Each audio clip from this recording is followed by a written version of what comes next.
Pabučiavimas tavo buvo karštas ir trumpas, ir kaip žaibas staigus, ir svaigus kaip naktis, o galinga pagunda ir šventieji suklumpa.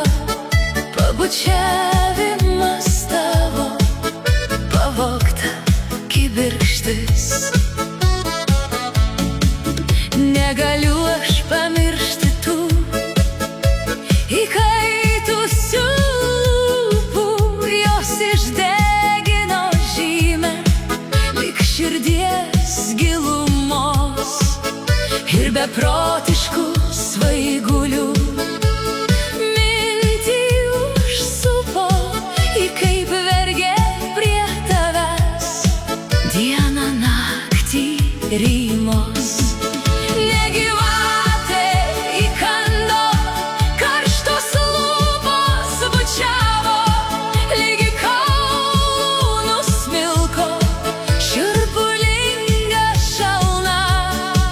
Negaliu aš pamiršti, nes žinau, kad ir tavo visos mintys ir aistros bendro